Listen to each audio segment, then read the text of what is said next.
paz do Senhor, meus irmãos, nós estamos aqui para mais uma live. Eu quero dar o meu abraço, meu cumprimento a cada um dos irmãos e esclarecer algumas coisinhas.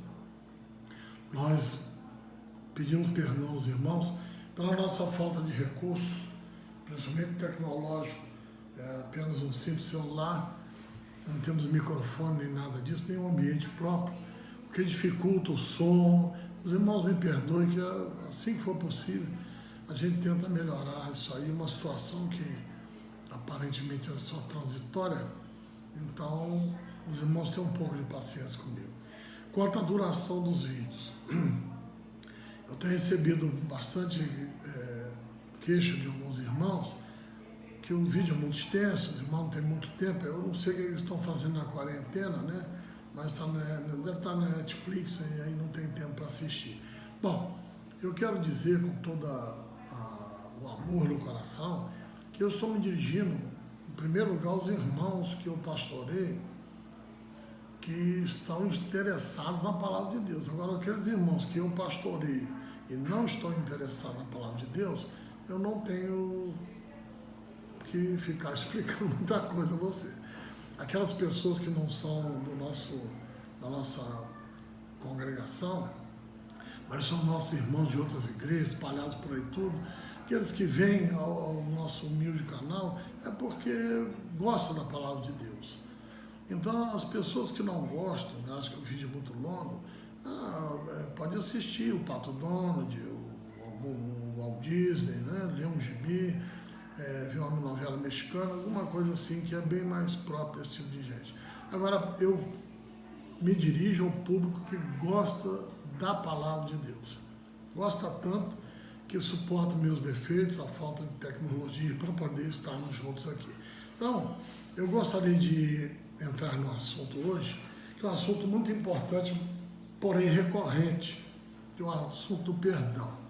Mas não é exatamente sobre o perdão, é sobre o problema do arrependimento tardio.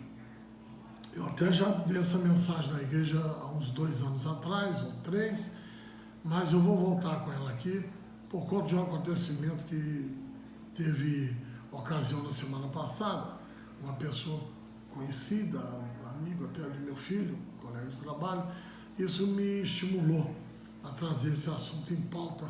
Então, o problema do arrependimento tardio, eu quero convidar você a abrir a sua Bíblia lá no livro de Números, capítulo de número 14. Números, livro do Antigo Testamento, do Pentateuco, capítulo de número 14, versículo 28 em diante. O contexto aqui são as murmurações do povo na entrada da terra de Canaã, aquela desobediência que houve em Meribá. Então o contexto é esse. Diz-lhes, versículo 28, diz o Senhor que, como falastes aos meus ouvidos, assim farei a vós outros. Neste deserto cairão os vossos cadáveres, como também todos os que de vós foram contados, segundo toda a vossa conta de 20 anos para cima, os que dentre vós contra mim murmurastes. Não entrareis na terra pela qual levantei a minha mão, que vos faria habitar nela, salvo Calebe, filho de Jefoné, e Josué, filho de Nun. Mas os vossos filhos, de que dizeis, por presa serão, porém nela, e eles conhecerão a terra que vós desprezastes.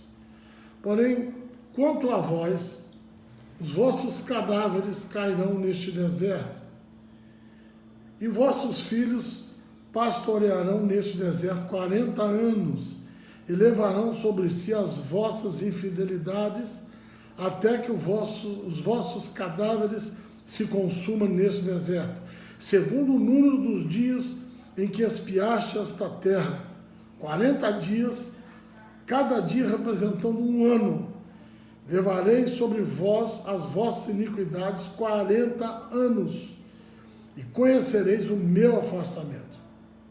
Eu, o Senhor, falei, assim farei a toda esta má congregação que se levantou contra mim neste deserto, se consumirão e aí falecerão.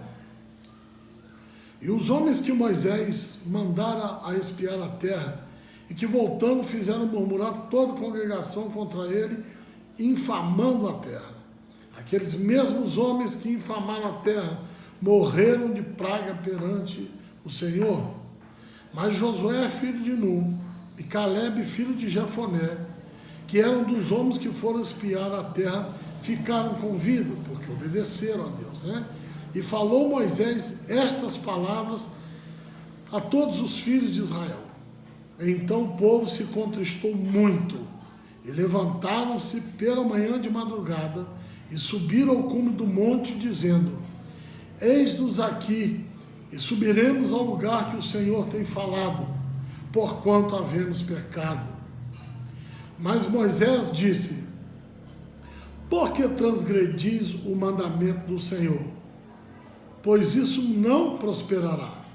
Não subais, pois o Senhor não estará no meio de vós, para que não sejais feridos diante dos vossos inimigos. Porque os amalequitas e os cananeus estão ali diante de vossa face, e caireis à espada, pois porquanto vos desviastes do Senhor, o Senhor não estará convosco. Contudo, temerariamente tentaram subir ao cume do monte, mas a arca da aliança do Senhor e Moisés não se apartaram do meio do arraial. Então desceram os amalequitas e os cananeus que habitavam na montanha e os feriram, derrotando-os em Hormá. Vamos orar. Pai querido, nós te damos graças mais uma vez pela vida de cada um dos teus servos nesse mundo inteiro, cada irmão que se reúne nas mais diferentes igrejas, cujas divergências doutrinárias existem em aspectos periféricos, secundários, mas todos têm a mesma consciência que a salvação é tua, é pela graça, mediante a fé, e que nós temos o teu Espírito para nos resgatar, nos restaurar, e que nosso nome está no livro da vida, assim como a certeza que o Senhor está breve e voltou outra vez para buscar a sua igreja. Ilumina nossa mente, nos ajuda nesta hora, é o que te peço em nome de Jesus. Amém. Muito bem, meus irmãos. A Bíblia diz lá em Provérbios 17, 9, que enganoso é o coração do homem e perverso mais do que todas as coisas. Deixar que o nosso coração, que é de onde sobem as paixões, as iras, as raivas, as contendas, o adultério, o homicídio, tudo que não presta, governar a nossa vida é um suicídio espiritual. Nós não podemos deixar que a nossa natureza adâmica, caída, nos governe. Lembre-se de uma coisa, o pecado não foi arrancado de você, de mim, está em nós, somos seres pecadores perpetuamente. Acontece que o Senhor Jesus perdoou os nossos pecados, cancelou a dívida, e nós passamos da posição de condenados, inimigos de Deus, para filhos de Deus, eleitos segundo a sua graça, chamados segundo o seu propósito. Exatamente por isso, Deus nos concedeu a fé, e nós cremos, e pela fé atingimos a graça de Deus, e fomos por eles declarados justificados. É nessa condição que nós estamos tratando. E dentro disso daí, nós temos que ter em mente que os nossos pecados sempre vão nos atormentar, as tentações até o fim da vida. O processo de santificação, ele não é igual o processo de justificação, que é imediato. Na justificação, ao tomar consciência do seu pecado e se arrepender, o pecador é imediatamente declarado justificado diante de Deus, dos anjos, dos demônios e do mundo, pela justiça que há em Cristo Jesus, o qual ele creu e recebeu o seu sacrifício vicário substitutivo para a sua redenção. Então, isso é um ato único e imediato e eterno. irremovível, nunca vai ser cancelada. Mas a santificação é um processo que dura a vida do crente inteira. Começa no momento em que ele recebe o Espírito Santo no ato de conversão e se prolonga até o momento que ele chegar no céu, quando então ele estará 100% santo. Então é a santificação, não é a santidade do homem, é a santificação. Então é um processo da vida inteira. A cada dia uma batalha contra a mesma coisa. A cada dia uma luta encaniçada contra o mesmo adversário, contra os mesmos erros, os mesmos defeitos. É assim. Então, nessa nossa busca pelo céu, nós não podemos deixar que o nosso coração assuma o comando. O que tem que assumir o comando é o Espírito Santo e nós temos que seguir o que a Bíblia diz. Nós temos muitos irmãos, eu nem estou me dirigindo às pessoas não crentes, apesar de servir para eles também, mas muitos irmãos que têm raiva, ódio um do outro. Não pode acontecer. Há muitos relacionamentos na igreja conturbados, há muito conflito, muita relação de conflito no âmbito da igreja por conta de divergência, por conta de coração duro. Tudo que acontece de ruim na nossa vida é por causa da dureza do nosso coração. Lá em Mateus capítulo 5, versículo 19 em diante, quando Jesus trata da questão do divórcio, ele responde a pergunta dos fariseus, que foi essa: por que então Moisés autorizou a carta de divórcio? Aí ele responde: por causa da dureza do vosso coração. Então, essa dureza que nós temos no coração, ela tem que ser amolecida, destruída a cada dia, pela oração, pelo jejum, pela leitura e obediência da palavra de Deus. Não é fácil, não é fácil. Vai durar até o último suspiro da nossa vida. Mas nós temos que fazer, temos que buscar a santificação nesse sentido. Então, vamos ver aqui 3 coisas que implicam nesse problema do arrependimento tardio. A gente tem que se arrepender, mas tem gente que faz um arrependimento tardio, fora da hora. Então a sua relação com Deus é uma, a relação com o homem é outra, seu próximo. Mas em alguns casos, a relação com o próximo está ligada diretamente à aceitação da relação com Deus. E o perdão é um caso desse. Aliás, é o caso único que a gente vê na Bíblia. Então, nós temos 3 problemas. Problema da ira, problema da maledicência e o problema do retardamento no conserto, no pedir perdão. Essas 3 coisas são produtos da nossa maldade, do coração endurecido e um coração ainda não convertido totalmente da nossa parte. Então, no texto que nós apreciamos, nós vamos ver vários textos aqui hoje, mas o texto em questão de Números trata do momento em que esse povo, desde o saiu do Egito, estava murmurando, desobedecendo, e sempre tem a medida que vai enchendo até que chega aquela gota d'água que faz derramar o cálice. E essa gota d'água foi a desobediência e a murmuração dos espias da terra. Houve uma contenda tremenda em Meribá, quando até Moisés pagou um preço pela desobediência do povo e a dele mesmo. Não entrou na terra prometida por isso, porém foi salvo, é claro. Mas a gotinha d'água é quando Deus manda então espiar a terra, e eles vão espiar a terra e voltam trazendo notícias negativas. Tinham suas dificuldades, mas eles potencializaram elas extraordinariamente. Somente 2 homens, Josué, filho de Nun, e Caleb, filho de Jefoné, foram espiar a terra com os olhos da promessa que Deus tinha feito. E não com os olhos da malquerência. Porque quando a pessoa não quer fazer uma coisa, e você põe ela para fazer, ela faz de má vontade. Quando ele é obediente, às vezes ele não quer fazer, mas em obediência ele faz de boa vontade. Essa pessoa é convertida. É o Espírito Santo nela que produz essa ação, não é dele próprio. Então, essa atitude fez com que Deus rejeitasse aquela geração que ali estava naquele momento. Até que nós lemos aqui que ele diz que eles não entrareis, versículo 30, na terra pela qual levantei a minha mão, exceto Josué e Caleb. Mas os vossos filhos que vocês dizem que vão ser presas nessa terra, vão ser mortos, eles conhecerão a terra que vocês desprezaram. Então, por conta disso, os vossos cadáveres cairão podres nesse deserto. E aí, uma caminhada de 40 dias apenas, que era de Cádiz até lá, tornou-se uma caminhada de 40 anos rodando em círculo no deserto, até que toda a geração dos desobedientes morresse, só sobrando os que não desobedeceram, mas era da geração Josué e Caleb. Entraram, possuíram a terra e foram felizes ali com suas famílias. Então Deus está falando isso. Mas aí o povo, né, depois de ver tudo isso desmoronar, eles falam aqui, se dirigem a Moisés aqui, no versículo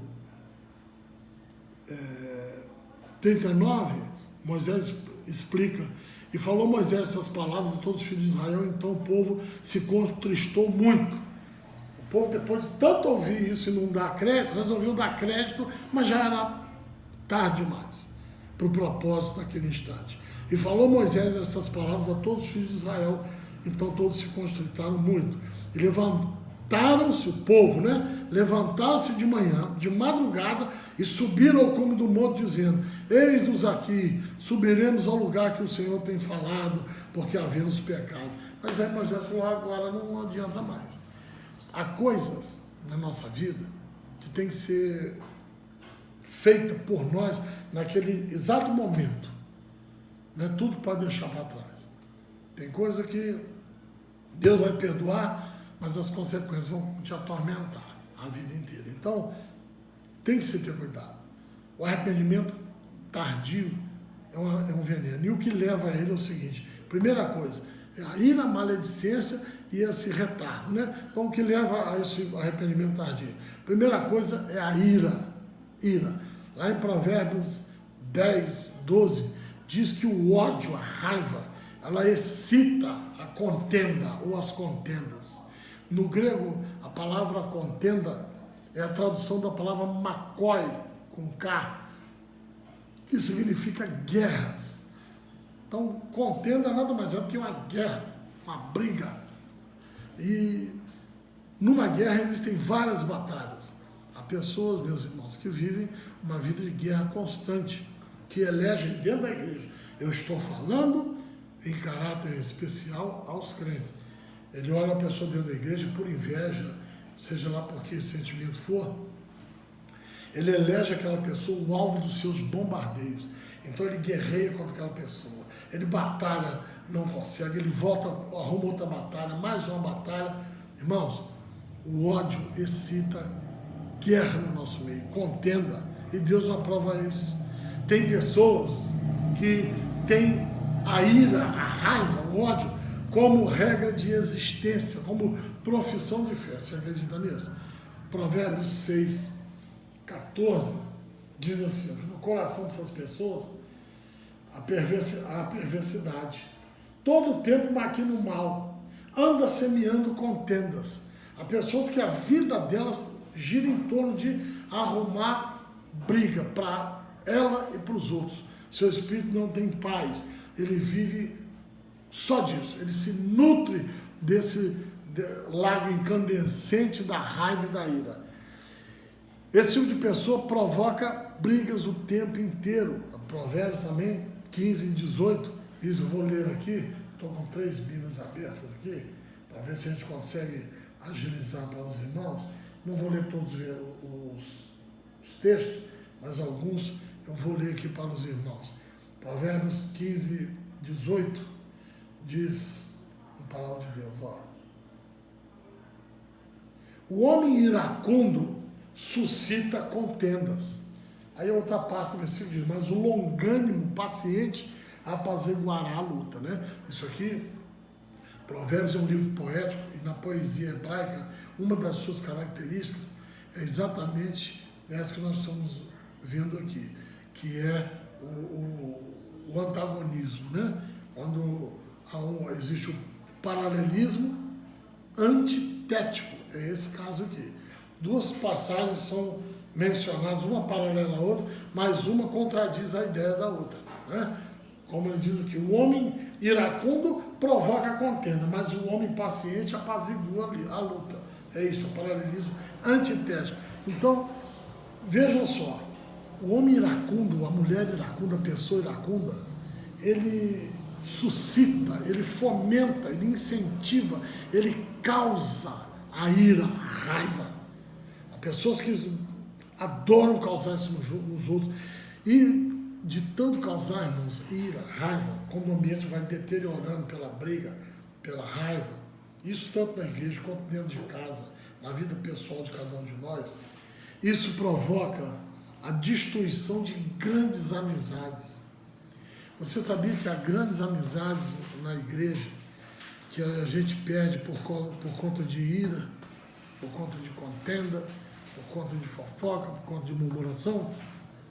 Há muitas pessoas que no andar da vida acabam perdendo grandes amizades por causa da raiva, por causa do temperamento descontrolado, o destempero emocional. Eu falo que me dá na cabeça. Toda pessoa que fala que dá na cabeça tem que conviver com as consequências de falar sem pensar. Olha, eu sou assim mesmo, eu sou muito franco. Toda pessoa que se diz muito franca deve aprender também a ouvir o resultado da sua franqueza. Quem fala o que quer, ouve o que não quer. Muita gente que gosta de descarregar, mas acabou de descarregar, seja uma pessoa honesta. Ouça agora o contraditório. E tem gente que não tem estômago para isso, né? Então, grandes amizades, aqui ó, Provérbios 16, grandes amizades são destruídas por conta disso daí. Eu mesmo já passei por isso mais de uma vez. Perder grandes amizades por causa de contenda, por causa de fofoca de crente, né? Mas olha só, verso de número 28, Provérbios 16, 28. O homem perverso instiga a contenda. O intrigante separa os maiores amigos. Viu só? A pessoa que causa intriga separa grandes amigos. Quantas pessoas que a gente, às vezes, gostaria de estar perto, abraçar, conversar, conviver, viajar junto, fazer uma refeição junto e não pode mais. Por quê? Alguém suscitou a ira. Às vezes, amigos, é muito comum amigos entrarem em choque, sabia? Por uma razão muito simples. Quem é amigo de verdade é honesto um com o outro. Olha, seu cabelo está horroroso. Está feio. Isso que você fez não foi bom. Essa palavra que você disse não foi legal, não. Esse é um amigo. O falso não, te elogia e tal, mas não fala a verdade. Não vamos ver isso mais na frente. Então, o verdadeiro amigo fala com você. Aí isso causa ira. Aí vem o outro elemento, usado pelo diabo, para suscitar a ira que está no coração dessa pessoa que foi repreendida pelo seu amigo. E a ira dele cresce, aí ele parte para mais agressões e a coisa acaba virando uma bola de neve e aquela amizade é destruída, em muitos casos, para sempre. E isso não é da vontade de Deus. Talvez você tenha problemas até no seu casamento por conta disso. É uma pessoa iracunda, vive fervendo de raiva o tempo inteiro. Qualquer palavra é suficiente para você virar um Vesúvio, pessoa vesuviana. Qualquer coisa ele vem a estouro. Não pode ser assim. Porque a Bíblia diz, a palavra dura suscita a ira, mas a branda acalma a contenda. Então, deve-se ter todo o cuidado para que a ira não venha ser um instrumento para a destruição de grandes amizades. Também a ira leva a pessoa a fazer provocação, provocar raiva nos outros. Tem muita gente que adora estimular a raiva no irmão. Mas, eu vou de novo recorrer aqui, Provérbios, capítulo número 30, versículo 33. Dá uma olhadinha lá. Eu não vou ficar correndo aqui. Vai demorar, eu tenho que ver o Chaves, que é mais importante. Vai lá assistir o Seu Madruga e o Nhônio lá. Nem que o Nhônio está lá no Congresso, né? Olha só, Provérbios 30, 33. Olha o que é a pessoa estimular a raiva no outro, gostar de provocar os outros até que dê uma confusão. Porque o mexer do leite produz manteiga. Se bater no leite, ele vai virar manteiga. O espremer do nariz produz sangue. Você pega o seu nariz aí agora, torce ele até sair água nos seus olhos, você vai ver que vai vir sangue também. Assim é o forçar da ira que produz contenda. Então, o forçar a ira produz contenda. Estimular a pessoa a irar contra o outro, ou até irar contra você mesmo, provoca contenda. Tem gente que gosta de provocar o outro, para o outro xingar ele, agredir a ele, só para eles fazerem de vítima. Tem muita gente na igreja que é desse espírito aqui, sabe o que ele faz?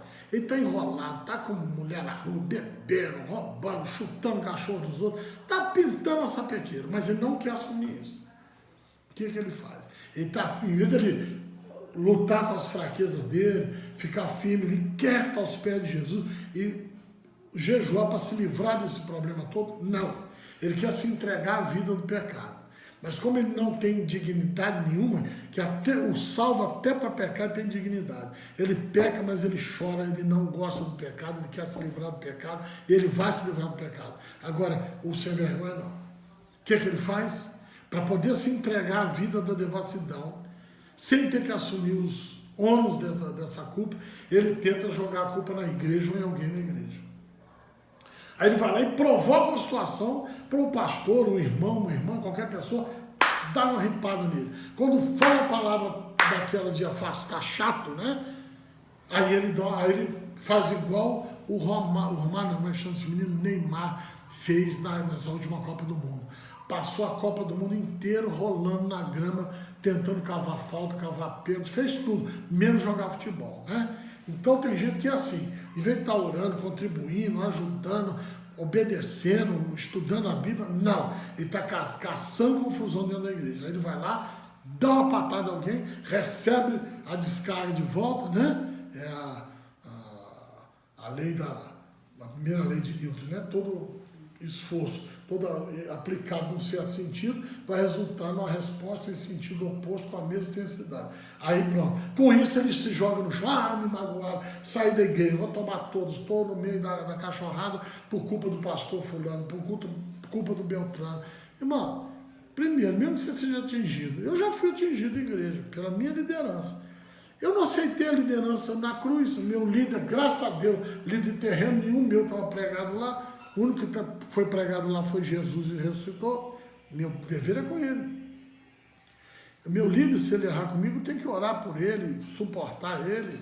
Até se eu ver que não dá, eu vou tomar o meu caminho, mas em paz, sem fazer inferno. Não existe isso. Então a pessoa usa desse artifício para tentar criar esse ambiente, né? Onde venha a justificar a sua saída. Então, ele suscita, ele, como diz aqui, ele produz a contenda para tentar se justificar. Tem muita gente covarde, irmão, muita gente assim. Errou? Errei. Acabou. Vamos consertar, estou aqui para ajudar. Agora, fazer esse tipo de molecagem é uma coisa lamentável, porém muito comum no nosso meio. Também a ira torna a convivência da pessoa insuportável. Aprende isso. Ninguém consegue viver com uma pessoa iracunda. Não dá. A pessoa raivosa o tempo inteiro, mau humor, briga, ninguém suporta. Ninguém suporta. E eu não vou falar uma coisa para vocês. Nem a própria pessoa que é iracunda, ela não suporta nem a ela mesma. Eu acho que ele chegaria ao cúmulo da rebeldia. Você sabe qual é o cúmulo da rebeldia? Não? É morar sozinho e fugir de casa. Ele não vai aguentar, ele vai fugir dele mesmo. É uma coisa terrível, terrível. Então a Bíblia diz o seguinte, a Bíblia condena isso, olha só. Brigas constantes no lar, causa de separação conjugal. Ah, houve traição. Mas por que houve a traição? Ah, ninguém quer saber. É o cara sem vergonha, mas sem vergonha, em alguns casos são sim.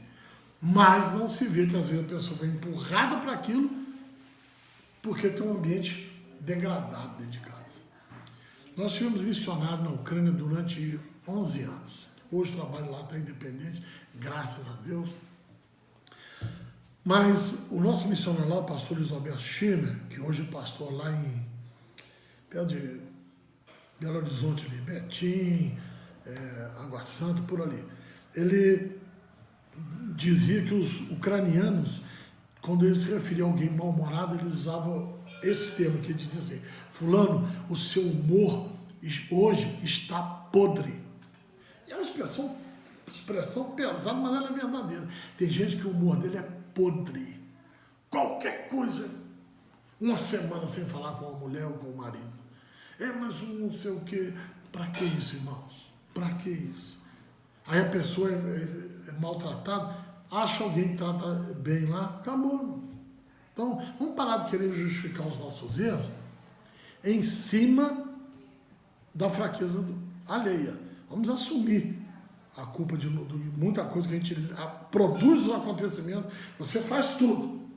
Você monta a fogueira, põe gasolina, entrega o fósforo na mão da pessoa que você está irritando. É só ele riscar. Aí você põe a culpa nele pelo incêndio. Ele é culpado, sim, mas você é mais culpado que ele. Tem pessoas que vivem essa vida miserável aqui. Provérbios que eu li aqui, Provérbios 19, 13. Olha só. Provérbios 19, 13.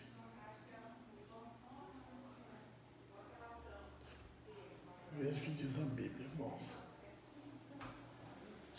O que responde antes de ouvir comete estultícia, que é para a vergonha sua. Apesar de que caiu aqui no 18, versículo 19, mas serve, é por acaso, não por acaso, é o Espírito Santo que faz essas coisas. O que responde antes de ouvir comete malícia, estultícia, que é para a própria vergonha sua. Pessoa irada faz isso aqui também. Ele não espera você falar, ele fala 1 hora, 4h40, 6 horas na sua cabeça. Mas na hora que for escutar você, ele muda o pensamento, olha para o outro lado, começa a assobiar. O relacionamento apodrece. Mas vamos lá. Provérbio 19, agora sim. Versículo 13. 13. O filho insensato é uma desgraça para o pai. Isso é uma realidade familiar. O filho insensato é uma desgraça para o pai. Vamos à segunda parte, que nós não estamos aqui para falar de pai e filho. E um gotejar contínuo as contendas da mulher. Homem arruma confusão? Arruma. Mas a mulher tem que ter muito cuidado, porque às vezes a mulher acha que pelo muito falar, ela vai resolver a questão. Homem e mulher, meus irmãos, são completamente diferentes. Tem uma turma aí que ele é gay no pensamento, sabia? Tem muito crente gay no pensamento. Tem muita mulher que é uma espécie de, desculpa o termo aqui, uma espécie de uma sapatão espiritual. Outro é um gay espiritual. Por quê? Porque ela é mulher, mas ela quer agir como homem, na cabeça. Ele é homem que agir como mulher, não dá certo. Fora as diferenças físicas, biológicas, emocionalmente, psicologicamente é diferente, irmãos. Por exemplo, mulher começa a falar, o camarada não aguenta. Aí ele pega e fala uma palavra para ver se ela vai embora, para ela ficar quieta. Não é embora de casa, embora do pé dele.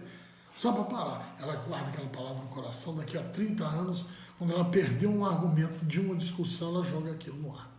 Contendo dentro de casa. Ira dentro de casa. Né? Pega o problema que o camarada cometeu, ou vice-versa, é a mesma história sempre. É como um gotejão, uma goteira contínua. Pouca, mais chata, pingando o tempo inteiro. Uma das torturas que se usava lá na China, nos países comunistas da cortina de ferro, era botar uma goteira na cabeça do cara dia e noite, ele não conseguia dormir, não conseguia fazer nada, enlouquecia. É assim, é como um gotejar contínuo as contendas da mulher. Se o homem, a mulher fala, você está discutindo comigo? Olhe para os meus olhos, meu irmão. Homem, quando olha um no olho do outro, é para se pegar. Tu quer ver dois homens brigando? Começar a discutir, olhar um para dentro do olho do outro, vai, o bicho pega. Tranquilo. Mulher não. Discute com olhando para a cara da outra. não faça isso com seu marido, que vai dar ruim o negócio aí. Então, em vez de falar, vai orar. Não fique também acusando por coisa que o marido não fez, sabe por quê? Cria-se um consórcio da desgraça, do pecado. Você acusa o seu marido, ou marido ou mulher, né? De traição, e trata ele como se fosse um adulto, a vida inteira, ou vários anos. Aí passa a tratar mal. Aí chega um momento que aquela pessoa diz assim, bom, eu já vivo recebendo um tratamento de quem pulou a cerca. Já paguei, humanamente falando, pelo meu erro. Então agora só falta cometer. É um consórcio. Você paga primeiro e recebe o carro depois. É isso que muita gente faz com o seu próprio casamento. Transforma ele num consórcio da iniquidade. Depois vai chorar. Aí depois, meu irmão, depois que virou a bacia, tchau e benção, né? Então, vamos voltar aqui. A Bíblia é muito clara quando ela exorta a pessoa a não ser iracunda, não ser briguenta, né? Isso também causa separação conjugal. Olha aqui o Provérbios 21, 19 e depois 25, 24. Ó. Provérbios 21, 19. Vamos ver. Provérbios 21, versículo 19. É melhor morar numa terra deserta do que com a mulher rixosa e irritadiça. O que é rixosa? Que vive com rixa, briga, disputando, briga com o vizinho por causa de fruta do pé que caiu para lá, cortou, briga porque fulano fez barulho, briga, tudo é motivo de briga. Tudo é motivo de briga. Tanto que até quando você concorda com a pessoa, ela briga com você também. Irritadiça, a pessoa que vive irritada, mal-humorada. Irmãos, foge desse tipo de gente. Foge. Agora, tem umas pessoas que são irritadas dentro de casa, mal-humoradas, moralistas, mas depois, quando chega no serviço, no meio dos colegas, ou das colegas, ou num botequim, é o cara da piada, é o piadista, todo mundo põe apelido nele, morre de rir, dando gargalhada. Em casa é o chefão, o coronel, o Bonerges, mas na rua é o Ronald Golias. Isso é hipocrisia, né? Por isso que muita gente está perdendo o casamento, está havendo separação. Então, cuidado, porque é melhor morar numa terra deserta do que com uma pessoa, homem ou mulher, né? Rixoso, irritadiço o tempo inteiro, humor podre, sai fora disso. Deus te livre dessa desgraça. Bom, mesmo Provérbio 25, 24. Olha aqui, outro texto.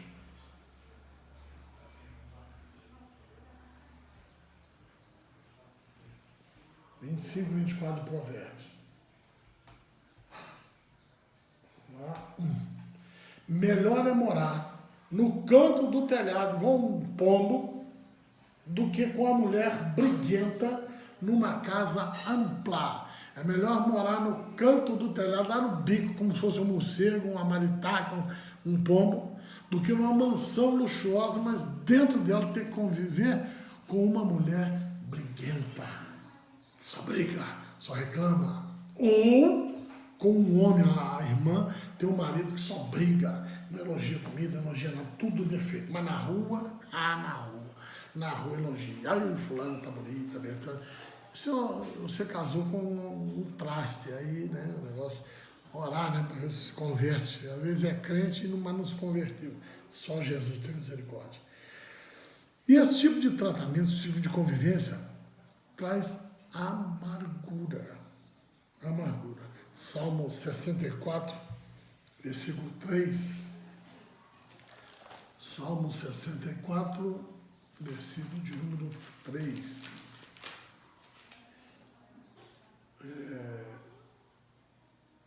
Que afiaram suas línguas como espadas e armaram por suas flechas palavras amargas, irmãos. Nada destrói mais casamento que palavra amarga. Sabia que o amor morre? Tem pastor que fica irritado e brabo. Morre sim. E sabe o que mata o amor? Duas coisas. Uma desgraça chamada ciúme. Isso é um inferno, isso é um demônio na vida da pessoa.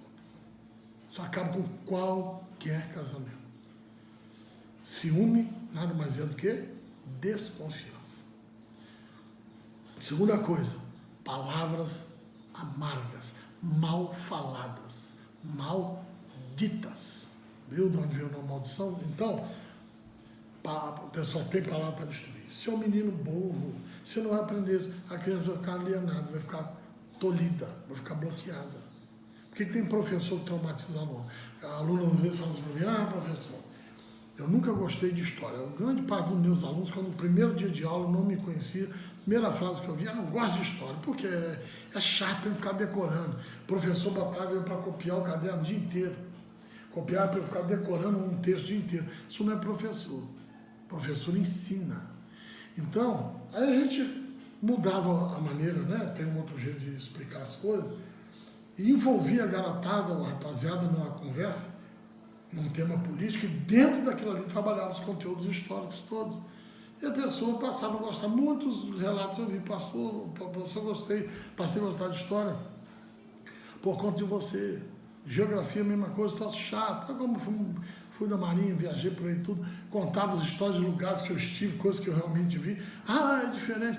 Então, meus irmãos, a gente deve fazer tudo para estimular o crescimento. Se a pessoa está para baixo, botar para cima. Agora se fica assim, essa crise aí, isso não tem, não sei não. Acabou, irmão. Irmão, o que está acontecendo com a nossa igreja? Os crentes estão dispersos. Se você está disperso, por que é? Porque os crentes da nossa igreja não estão dispersos, não é? É a assistência pastoral. Hoje mesmo, daqui a pouco, algumas horas, vou estar lá de plantão na igreja. Terça-feira também tem plantão na igreja. Santa Ceia levada em casa para os que não podem ir. Na nossa ceia só faltou um irmão. De 84 crentes, só um. Que maravilha, irmãos. Eu louvo a Deus pela vida dos irmãos. Então, nós estamos coesos, unidos, apesar das restrições sociais. É uma maravilha. Então, pessoas que gostam de trabalhar esse lado, que gostam de ser briguenta, ninguém suporta conviver com ele. Não dá. Bom, uma segunda coisa, eu disse que primeiro era a ira, e tudo isso que eu falei que está ligado à ira, é a maledicência. Pessoas que gostam de falar mal do outro, falam mal de tudo. Fala mal do café, fala mal do cigarro não fala mal mesmo. Fala mal da comida, fala mal da roupa. Pelo amor de Deus, né? Nada tá bom. Bom, lá na carta de Tiago, capítulo 3, versículo de 1 a 12, você tem um tratado disso daí. Tiago 3, lá pertinho de Hebreus. Tiago 3, começa no versículo 1, vai até o versículo 12. Tiago, depois você lê lá, não vou ler agora, não, vou ler só os versículos salpicados. Diz o seguinte, versículo 8, 3:8. Mas nenhum homem pode domar a língua. É um mal que não se pode refrear. Está cheia de peçonha mortal. Nenhum homem natural, mas o Espírito Santo domina a sua língua. Uma pessoa de oração, que lê a Bíblia, ele não domina, mas o Espírito Santo ajuda a dominar a sua língua, ela é dominada. Carnalmente você não consegue, mas espiritualmente você vence a carne. Então, está cheio de pessoa imortal. Tem gente que a língua está cheia de veneno. Não tem uma palavra que consiga ser boa. Quando é sincera em dar má notícia. Nós temos irmãos na nossa igreja que não assiste estudo bíblico, esse aqui nem pensar. Não lê a Bíblia, não vai na igreja, mas não faz nada para ninguém. Fica o dia inteiro à toa em casa. Aí fica futucando a internet para achar má notícia. O governo vai pagar não sei o quê, os aposentados vão ser fuzilados. Só porcaria, só lixo. Aí começa a postar, posta para lá, posta para cá. Por isso que tem hora que eu entro nos grupos aí, faço um exorcismo desse espírito maldito aí. Nada a ver. Vamos parar com isso. Então tem gente que é ansioso para dar uma notícia. Eu tenho uma cunhada que ela anda léguas para poder dar notícias de morte, adora dar notícias de morte. O dia que chegar a notícia da morte dela, eu quero ver quem é que vai entregar, né? Então, tem gente que é especializado nisso daí. Isso faz bem para ele, que a língua dele é veneno o tempo inteiro. O tempo inteiro. Versículo 5, Tiago 3,5. Assim também a língua é um pequeno membro e gloria-se de grandes coisas. Vede quão grande bosque um pequeno fogo incendeia. Olha aqui a metáfora. Observe como uma grande floresta vai ser incendiada por um pequeno fogo. Às vezes você passa aí na beira das estradas, você viu, agora na época da seca vai começar isso aí. Põe incêndio no morro inteiro. Aqui a gente no Três Rios, Paraíba do Sul, todo lugar vê isso. Às vezes aquilo ali é um miserável que está com um cigarro, esse chupeiro do demônio na boca, dá a tragada e joga a bituca lá, a guimba, lá no mar. Pega no capim seco e aquilo incendeia. Põe fogo em tudo. Às vezes a pessoa vai acampar numa floresta, essa turma que vai para lá fumar maconha e fazer besteira, acampa em floresta, não sabe acampar, aí em vez de enterrar os dejetos orgânicos, recolher aquilo que é plástico para trazer para casa, para jogar fora num lugar adequado, e controlar o fogo, acende a fogueira, em vez de monitorar, controlar, deixa aquilo às horas, pega fogo numa floresta inteira. Assim também é a fofoca. Ela alastra como se fosse fogo. Né? Veja com grande bosque, com grande floresta, um pequeno fogo incendeia. Pega fogo em tudo, destrói tudo, causa uma confusão, irmão, aquilo vai espalhando, se alastra, bem dizer, o fogo se alastra e quanto mais se alastrar, pior fica. Ou seja, a fofoca ela se alastra. E sabe quem é que alastra a fofoca? Nós mesmos fazemos isso. Olha, não tem problema, eu não vou contar, mas tem gente que vai em determinados gabinetes pastorais e fala das coisas lá dentro, sai de lá com a vida destruída. Que às vezes o próprio pastor sai contando a vida dele. Eu não adianta. O que conversa comigo no gabinete pastoral, acabou. Vai ficar ali. Primeiro que você está na lei. Segundo que eu não tenho essa prática. Não, se o irmão for lá no gabinete falar mal de outro irmão, eu vou chamar aquele irmão que ele falou mal e botar junto.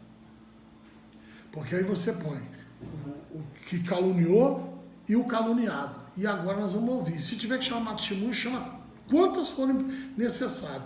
A melhor maneira de acabar com a fofoca é botando cara a cara a pessoa que foi acusada e o acusador. É a melhor maneira. Tá? Então, meus irmãos, muito cuidadinho com isso aí, para não sair alastrando fofoca, né? Versículo de 1 6. A língua também é um fogo, como um mundo, um planeta de iniquidade. A língua está posta entre os nossos membros e contamina todo o corpo, e inflama o curso da natureza e é inflamado pelo inferno. Vamos observar isso aqui.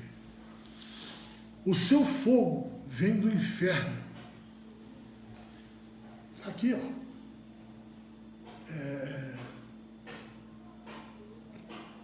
Inflama o curso da natureza e é inflamada pelo inferno.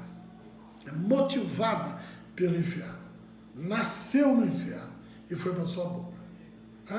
Então, é uma coisa tremenda e contamina, que aqui também fala. Contagia, contamina todo o corpo, contamina o corpo inteiro.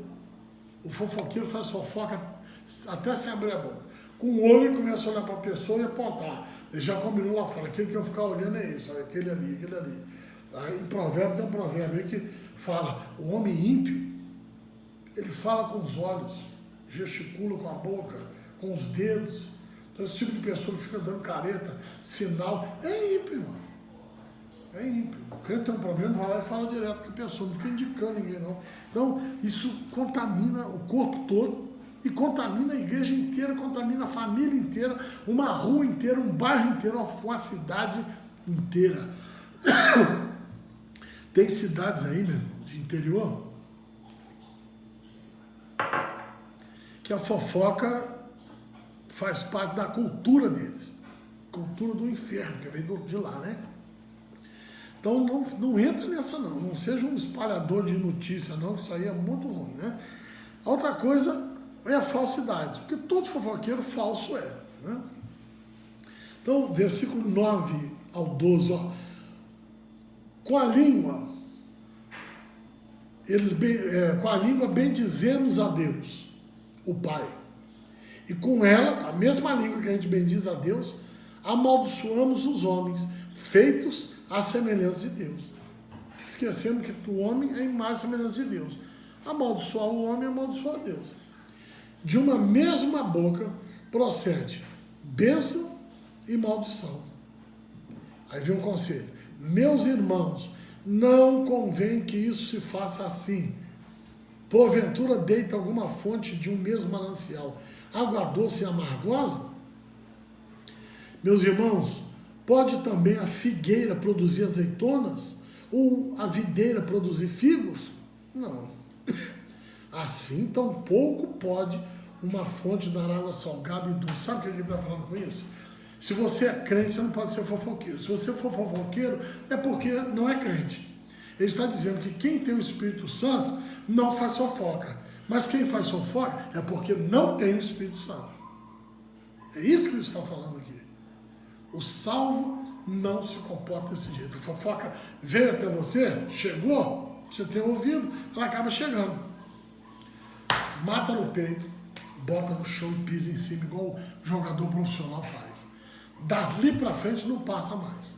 Ela pode até chegar até você, mas dali para lá ela não pode passar mais. Mate a fofoca. Se na fofoca contiver alguma coisa que te incomode, que mexa com a sua vida, vá até a fonte e extrai isso daí. Mas a fonte. Vai direto aonde falaram que surgiu. Foi fulano? Vamos no fulano. Mas vá com cuidado, que você pode acabar processando. Então, não dê lugar à fofoca. De uma mesma boca não pode proceder bênção e maldição. A pessoa está na igreja e fala, Senhor, formoso é. Está falando língua estranha.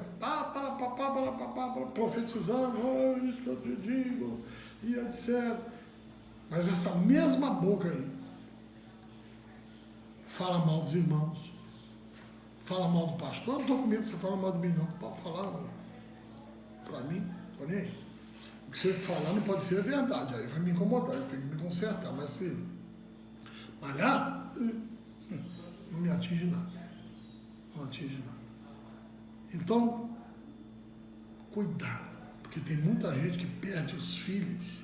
Essa frase que eu estou falando agora aqui, eu ouvi num culto de doutrina, na Assembleia de Deus, ele, governador, quando eu congregava lá, com o pastor José Gomes, e um culto de doutrina numa terça-feira. Ele dizia o seguinte, muita gente está perdendo os filhos na mesa, na hora das refeições, porque senta a família para comer e o assunto é o pastor.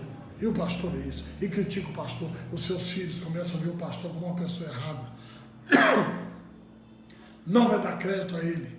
Não vai ouvir nada que ele nem nenhum outro pastor falar. Sabe o que vai ser do seu filho? Um desviado, um ímpio, blasfemador do nome do Senhor.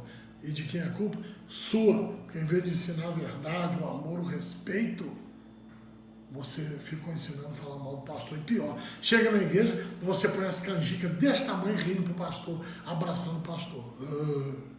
Se você tem uma coisa contra o pastor, vai lá no gabinete, com o devido respeito, e converse com o seu pastor. Agora, falar por trás, não vai na mesa da sua casa, você está destruindo a sua família. Cuidado com isso, meus irmãos. Isso é uma falsidade muito grande. A gente tem que correr disso. A mesma boca que elogia na igreja, que abençoa, é a mesma boca que está falando besteira. Romanos capítulo 16, versículo 18. Olha só. Romanos...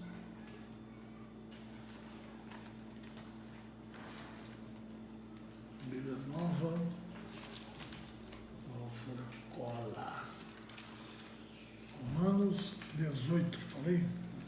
Nem me lembro mais. 16. Romanos 16, 18. Porque os tais, está falando daquelas pessoas que causam dissensão e escândalos contra a doutrina, né? Porque essas pessoas, os tais, não servem a nosso Senhor Jesus Cristo, mas ao seu próprio ventre, e com palavras lisonjas enganam os corações dos simples, aquelas pessoas que têm menor iluminação, tanto espiritual quanto intelectual, então são enganados por esse tipo de gente. A mesma boca fica lisonjeando. Sabe o que é lisonjear? É elogiar: ô pastor, o senhor é uma bênção. Que mensagem poderosa. O pastor perguntar qual? Aquela de domingo. Qual era o tema mesmo? Ele não sabe, porque é mentira. Ele está fazendo firula. Ele não gosta do pastor, não assistiu coisa nenhuma, viu uns textos só para falar que fez, né? Que acompanhou. É um falso. Fica lisonjeando, bajulando. Eu tenho uma raiva de bajulador tremenda. Eu não bajulo ninguém. Eu trato bem meus líderes, amo os meus líderes, gosto de estar com eles. Mas se líder meu depender de eu bajular, vai morrer cedo, porque isso não faz parte do meu repertório, não, tá? Nem da minha natureza. Não existe isso na estrutura do meu DNA. E eu não gosto que a pessoa venha, porque todo bajulador é isso. Agora, às vezes a pessoa vai te elogiar e é sincero, ele realmente gostou, ele realmente acompanhou. Essa pessoa está sempre com um bom olhar, um bom rosto. Você descobre que ele até defende você quando alguém murmura por aí.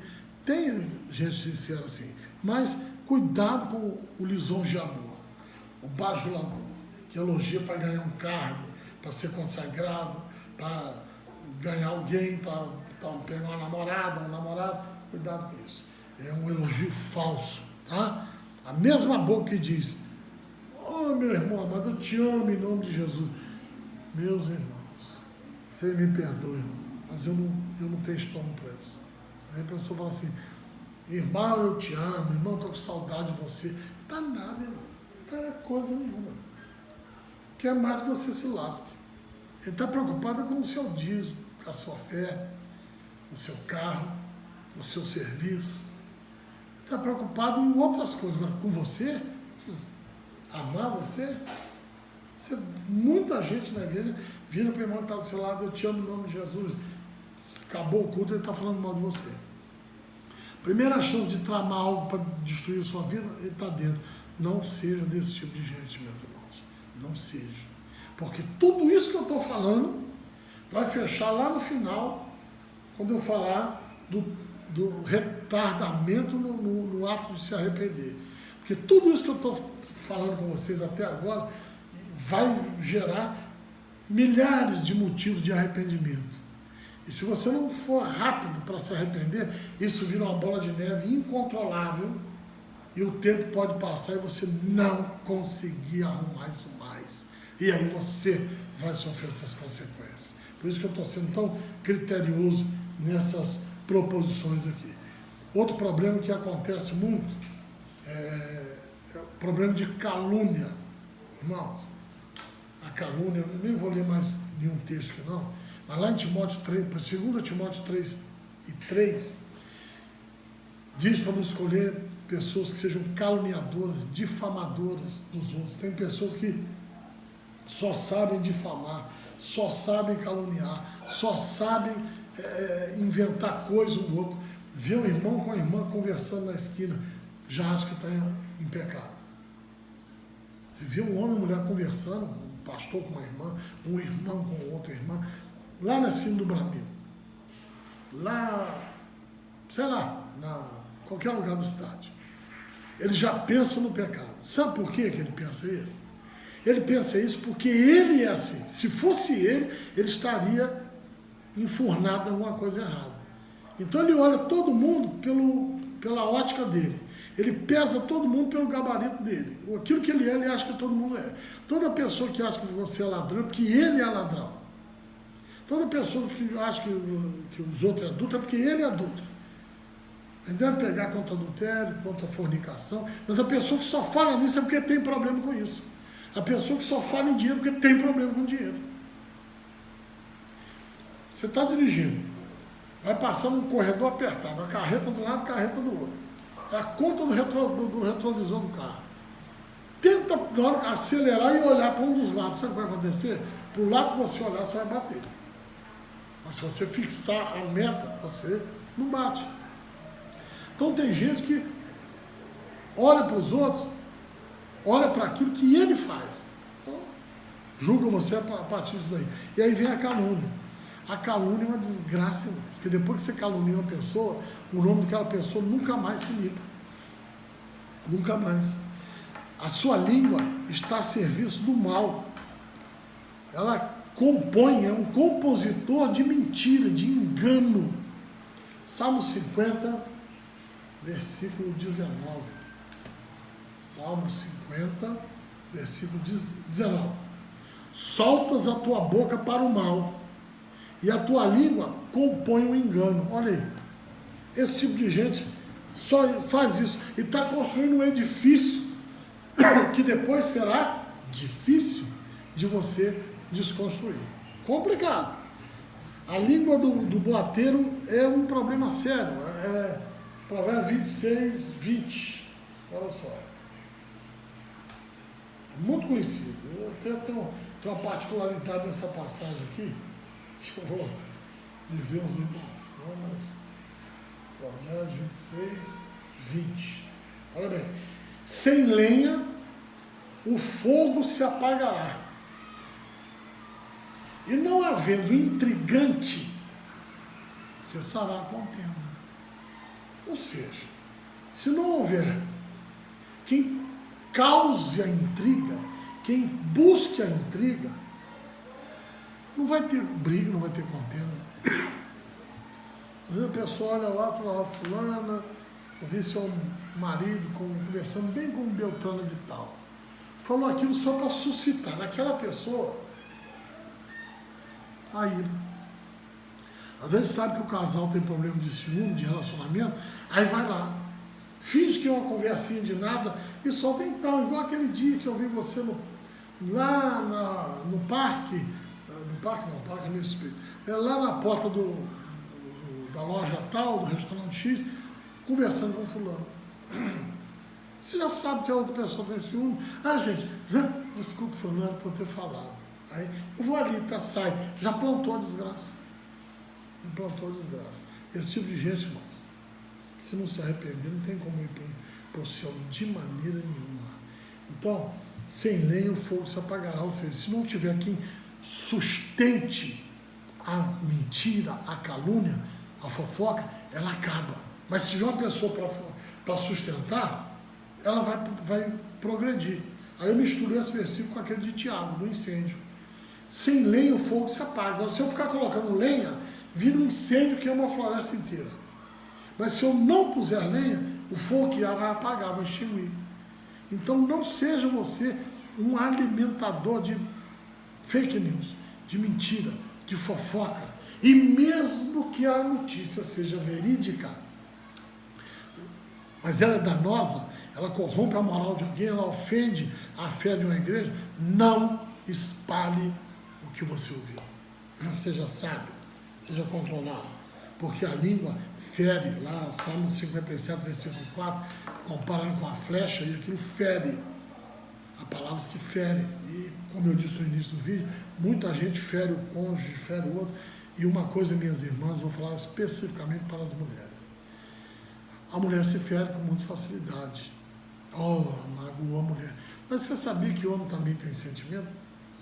Que o homem também se fere com as suas palavras? Que o homem também entristece? Só que o homem não vai ficar chorando, o que houve? Fulano está olhando para as nuvens, olhando para o chão. Esse homem também é estranho. O homem fica lá dele, mas lá dentro está magoado. Aí começa a morrer o amor por você lá dentro dele. Porque ele não externa mágoa igual a mulher externa.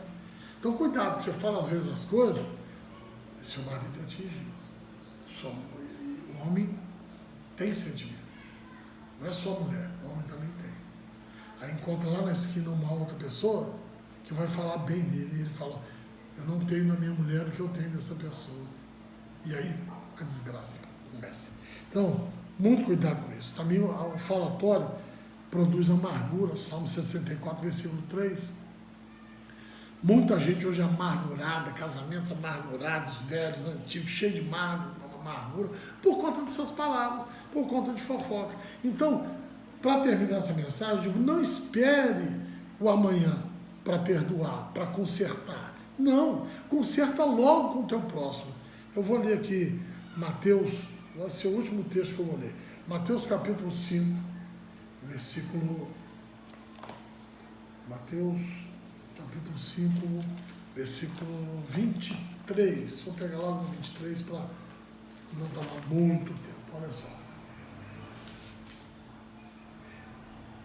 Diz assim: portanto, se trouxeres a tua oferta ao altar, e aí, no altar, te lembrares de que teu irmão tem alguma coisa contra ti, olha que não está falando que é você contra ele, não. É ele contra ti. Então, se for de você contra ele, é pior ainda, né? Então, se lembrar que teu irmão tem algo contra ti, deixa ali, diante do altar a tua oferta, não oferece a tua oferta, e vai reconciliar-te primeiro com o teu irmão. E depois, ou seja, depois de reconciliar, vem e apresenta a tua oferta. Primeiro ponto. Deus não vai receber o seu culto, a sua adoração, meu irmão. Se você tem algo contra o seu irmão, ou sabe que ele tem algo contra você, e você não for lá promover a amizade. Ah, mas se eu for e não aceitar, aí é problema dele. Aí você vai amontoar braço sobre a cabeça dele. Aí é ele e Deus. Um dia, eu era novo convertido, minha mãe, todo mundo lá na igreja sabe que era uma pessoa feiticeira, e minha mãe, revoltada com a minha conversão, brigou comigo, e eu, com aquele amor de novo convertido, cheguei em casa, pensei, minha mãe está com raiva de mim, mãe, me perdoa. Ela falou, eu nunca vou te perdoar. Aí eu fui ao pastor com uma tristeza muito grande, o diabo botando na minha cabeça, olha aí, você não vai para o céu, sua mãe não vai te perdoar. O pastor falou assim, meu filho, o seu papel é primeiro se arrepender no coração. Segundo, é pedir perdão. Agora, daí para lá, não é com você. A sua parte com Deus resolve aí. Agora, da pessoa com Deus, se ela perdoar, bom para ela. Se ela não perdoar, problema dela com Deus. É ela e Deus para lá, não é da sua alçada. E eu descansei. Eu repito o conselho para você. Então, antes de estar lá na igreja, te adoramos e tal, e toma, é aí que entra o detalhe da ceia. A pessoa vai para a ceia e pensa, adulterei? Não. Forniquei? Não. Roubei? Não. Bebi? Não. Fumei? Não. Matei? Não. Ah, memória do corpo. Esquecido. Palavra mata. Aqui em Mateus 5, mesmo 22, quando Jesus fala aquele que acusa o irmão de raca, é réu do sinédrio, quem chama de louco, réu do fogo do inferno, ele está falando exatamente porque palavras matam. Às vezes, um homicida verbal. Há um ditado que diz, verba movent, et exempla traunt, ou seja, as palavras movem, mexem com você, mas o exemplo empurra. Então vá até a pessoa, às vezes não usa nem muitas palavras para se reconciliar, senão seu culto não vai ser aceito diante de Deus. Entenda isso, pelo amor do Senhor. Compreenda o que a Bíblia diz aqui de maneira tão clara. Vamos lá. Versículo 25. Concilie-te depressa com o teu adversário, enquanto estás no caminho com ele, para que não aconteça que o adversário te entregue ao juiz e o juiz ao oficial e te encerre na prisão. Em verdade te digo, de maneira nenhuma sairás dali enquanto não pagares o último centavo. E aqui eu encerro. Lembra do arrependimento tardio lá da turma do Moisés? Era aquela hora histórica, era aquele momento que Deus queria honrar aquelas pessoas, queria abençoar aquelas pessoas. Desobedeceram, aquele momento passou. Aí depois, não, vamos subir no monte. Monte não resolve nada. Monte não mexe com o coração de Deus. Monte não é mágico. Tem uma turma de surtado aí que acha que o monte é mágico. O dia que um monte de rocha, coberta de terra, grama e carrapato, tiver mais valor que o púlpito das nossas igrejas, é melhor a gente deixar a igreja de lado e morar no pasto. Viu, irmãos? Para de ser perturbado. Interprete a Bíblia. Não sai seguindo esse maluco, não. Ah, então não pode ir no monte? Pode ir no monte, na montanha, no Everest, onde você quiser. O que não pode ser idolatrar monte. E achar que tudo vai resolver no monte. O que é para resolver no seu coração, não se resolve nem no monte, nem em lugar nenhum, é no seu coração. Então perdoe, reconcilia, vai lá reconciliar. Por quê? Reconcilia com o teu irmão enquanto ele está no caminho. Essa palavra caminho na Bíblia, como está lá em João 14,6, sou o caminho, a verdade e a vida, quer dizer vida, caminho para Jesus é essa vida, é essa existência que nós estamos aqui. Isso é altamente existencial, é um conselho existencial ou existencialista, e é do seu lidar com quem está de ombro com você nessa viagem nesse planeta que nós estamos sendo conduzidos. Então, enquanto o teu irmão está contigo neste plano, procure reconciliar com ele, porque se ele morrer, não tem como se consertar mais. Qual é a história que me estimulou a vir com essa mensagem? A hora que eu dei um grande contexto a respeito de coisas que a gente faz para mostrar quanta coisa a gente faz e como é urgente, às vezes, com uma simples palavra, um simples gesto, você consertar essas loucuras que fez. Mas isso tem que ter um tempo hábil, enquanto teu irmão ainda vive, ainda está nessa terra. Na semana passada, um amigo de trabalho do meu filho, do Felipe, meu filho, ele tinha um problema familiar, não se dava com o pai. O pai tinha separado da mãe, muitos anos atrás, enfim. E filho não aceita essas coisas. Nenhum filho aceita a separação do pai. Isso é natural. Mas não quer dizer que tenha que montar uma guerra por causa disso aí. E o rapaz, ao invés de, como muita gente aí, você tem que entender o seguinte: seu pai e sua mãe são seus pais e mães. Mas entre eles, a relação não é de pai e filho, é de marido e mulher. Se a relação marido e mulher der algum problema, isso é problema deles. Atinge você, é claro, mas isso é problema deles. Ah, minha mãe separou, meu pai separou, cada um casou por um lado, isso me magoou, me entristece, eu não queria que fosse assim, está certo, mas aconteceu.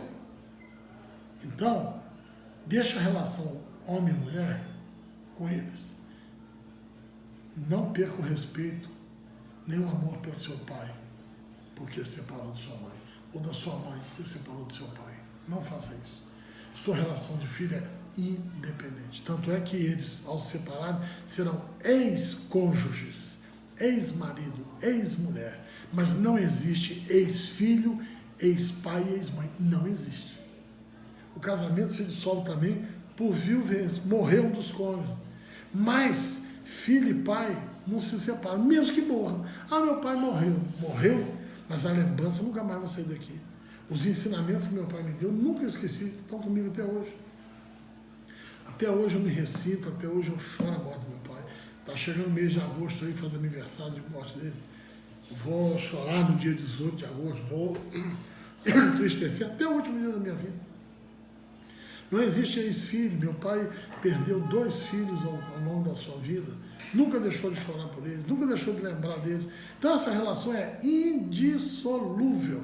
Ela pode sofrer um distanciamento, mas ela é indissolúvel. Então eu não quero você mudar isso. Aí o jovem, não compreendendo essas coisas, como muitos irmãos não compreendem, brigou com o pai. Ficou vários anos da sua vida de mal com o pai. Não, eu vou procurar, eu não vou procurar. O pai magoado ficou na dele. Existe uma hierarquia de filho e pai. Aí deu uma briga dessa, você esperar que seu pai vá até você, não é uma boa ideia, porque hierarquicamente ele vai ser impedido. É o orgulho humano. Você é o filho, eu subalterno, deve ir até ele. Se o pai for um homem crente, coração quebrantado, ele vai ser humilde e inteligente e vai, já que você não vê, ele vai até você. Mas entenda esse tipo de jogo, de relação. E o pai do cara morreu. E antes de morrer, alguns dias antes, tentou falar com ele deu um nega no velho. O homem morreu. Ele entrou em desespero, quase tirou a própria vida. Por que ele não reconciliou com o pai enquanto o pai ainda estava vivo?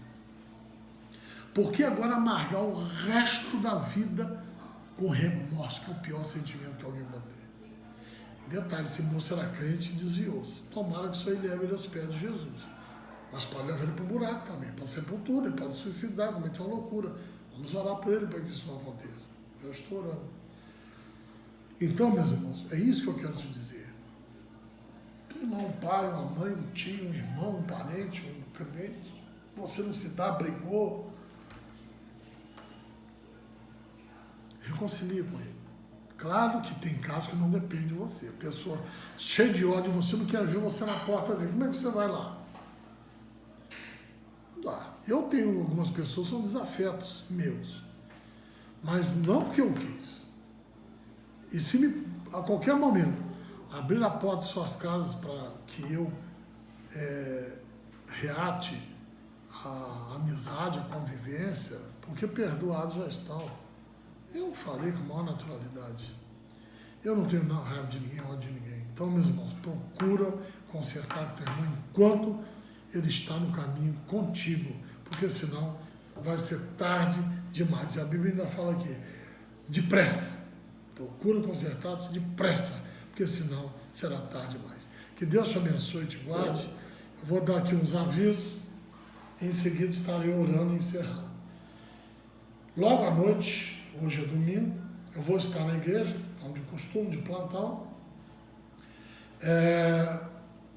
Os irmãos acompanhem essas lives, dê lá o seu ok, o seu joinha, se inscreva no canal, que isso ajuda a manter.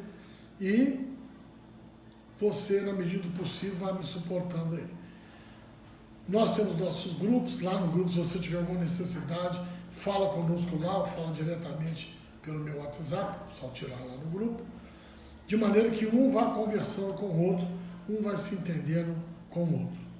Que Deus possa te abençoar, meus irmãos, que você possa guardar no seu coração essa palavra e que possamos terminar os nossos dias em paz, na presença do Senhor. Amém, irmãos?